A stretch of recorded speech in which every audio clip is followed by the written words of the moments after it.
Hi everybody, today's video is another one of those aimed at people looking to buy the VFR 1200 or have perhaps got it on their shortlist. But not just about what the bike offers, more to do with what they want from the bike. That may be a little bit different. Let's have a look at it. So when I bought the bike in June, July 2020, my requirements for what I wanted were quite clear. I wanted a high-speed tourer because we've done a lot of autobahn work. I wanted hard luggage. I was fed up with tying on soft luggage and losing straps and what have you. And I wanted shaft drive. The year before I bought the bike, I was on the Fraser Fell, and we had some really bad snowy weather over one of the passes. When I got back, my chain was just terrible condition, you know. And for the last few days of the trip, looking at the chain, you wanted adjusting a bit, just looking messy. And I thought, it'd be nice just to have a shaft drive and not worry about it. So that was very much high on the list. So those three things were really the driving force. And a lot of bikes on my shortlist sort of like covered that. The Hayabusa and the ZZR weren't touring enough, another chain. But the FGR was close to my choice, as I've mentioned before, and indeed the Kawasaki GTR 1400, but just perhaps a little bit too big for me. Closest would be the BMW K 1300S. That was on my shortlist, and to a lesser extent the 1200 hours. And I was looking quite keenly at the BMW, but the V4 was the draw. You know, I just fancied. I had a short spell with some 750 V4s in the mid-90s, and I thought, time for another V4.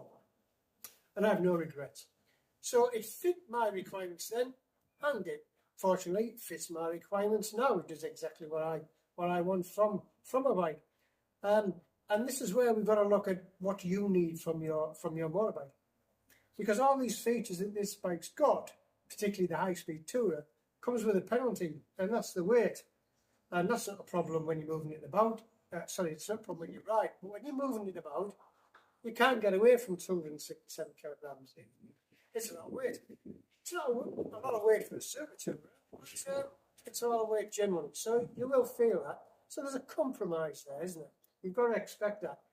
Other things you'll find, because I wanted a bike that was still a performance bike and still sporting, you've got to put up with slightly lower bars. So even with heavy bars on this, you've still got a slight wristy feel to the ride, particularly when you're going slow through villages if they're a bit bumpy.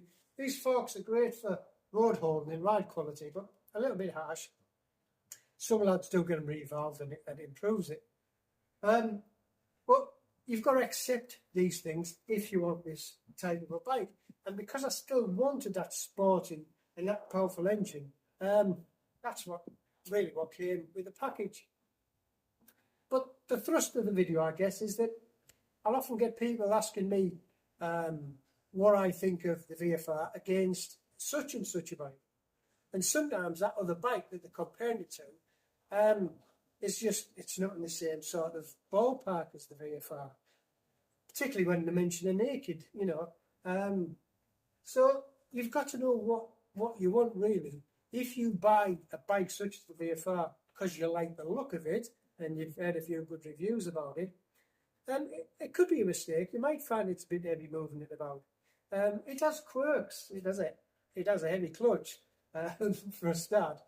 But yeah, if you buy the DCT version, there's no problem there. And I must apologise to a lot of my DCT viewers because I don't talk a lot about it. I think probably if I change this, it will be for the DCT VFR, just to get a different feel of things. Anyway, I'm digressing. So basically what I'm saying is, make sure you know what you want from the bike, because with all the pluses, there's always some sort of negatives there. This thing, it feels like nothing else. I've never ridden a bike like this from the feel of it. Just from letting that clutch out, it just feels totally different. And some people, they won't like that. I really like its uniqueness. I think it's really good. So have a visit to my if you like, eating soup, don't buy a fork video, because that sort of like relates to this type of conversation. And also my compromise video. I'll put links in the description towards them. And that may help your decision. As I say, it's not just what the bike will do, it's what you want it to do, and are you prepared to compromise on a few things to get what it will do. So I welcome any comments, and I'll catch up with you next. Catch you later. Bye.